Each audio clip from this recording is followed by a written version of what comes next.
राधे राधे। राधे राधे भैया।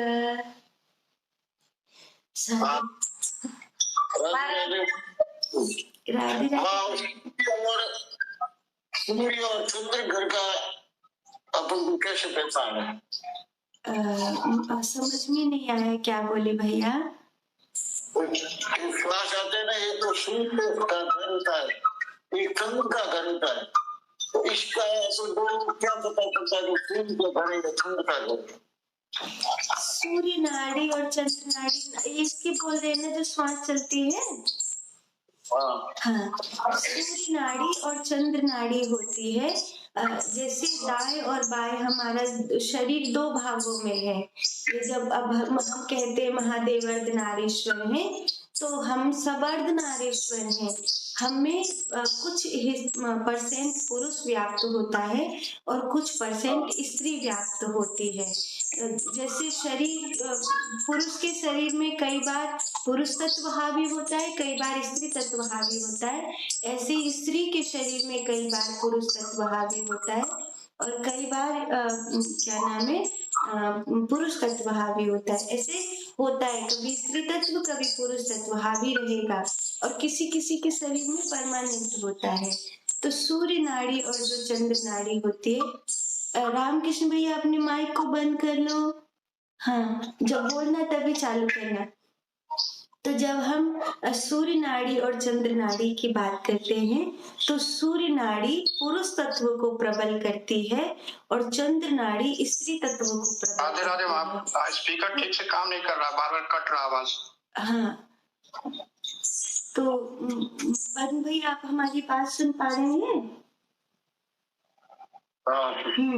तो उसमें जब हम चंद्र नाड़ी और सूर्य नाड़ी की साधना करते हैं,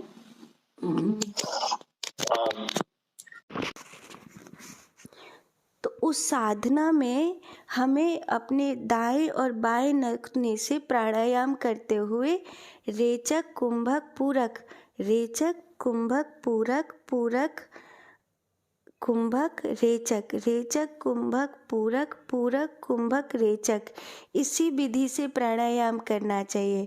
तो जब हम प्राणायाम करते हैं तो हमारे ये जो सीधे हिस्से वाला, जो सीधा हाथ होता है, ये वाला अगर नथना उस समय प्रबल चल रहा होता है, सांस इसमें से सहज आ रही होती है, तो समझना चाहिए कि वो सूर्य नाड़ी चल रही है। और जो ये वाला खैरा हिस्सा होता है, ये अगर ठीक से चल रहा है, सहज चल रहा है, तो समझना चाहिए कि हमारी चंद्र नाड़ी चल रही है, ऐसा मानना चाहिए। और जब हमारी चंद्र नाड़ी चल रही होती है तो शरीर में सामान्यतः भावनाओं का प्रभाव ज़्यादा होता है। और हमें जब चंद्र नाड़ी चल रही होती है तब हमें अपनी कह सकते हैं हृदय की गतिविधियों पर नियंत्रण रखना चाहिए। उस समय स्त्री तत्व हावी होता है, चंचलता पर नियंत्रण करना चाहिए और शीत उस समय शरीर में ज़्यादा रहेगा। और जब सूर्य नाड़ी चलेगी तो उत्तेजना रहेगी और उस उत्तेजना के दौरान हमसे वाणी के द्वारा या हमसे क्या नाम है बहुत उग्रता में कुछ क्रोध के द्वारा कुछ गलती ना हो, उसका ध्यान रखना चाहिए।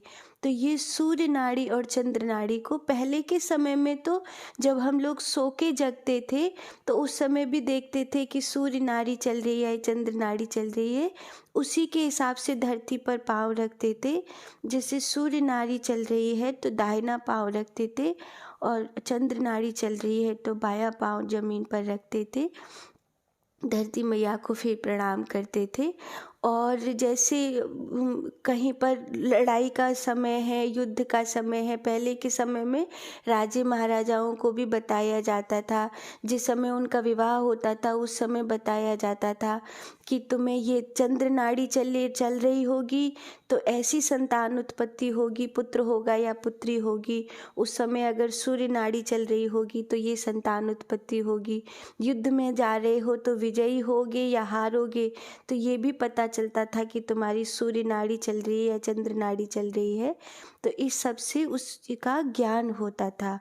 तो ये सूर्य नाड़ी और चंद्र नाड़ी का विज्ञान कैसे पता चले, तो ये अपनी नाक के नथनी से पता चलता है। आवाज बंद हो गई। अरे इतनी देर हम बोले आवाज नहीं आई। तो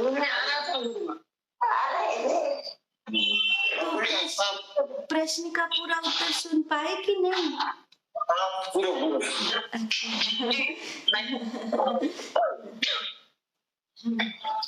ठीक है, आज की ध्यान की बैठक पूरी करते हैं। आप जो बोल रहे थे प्रश्न का उत्तर देंगे।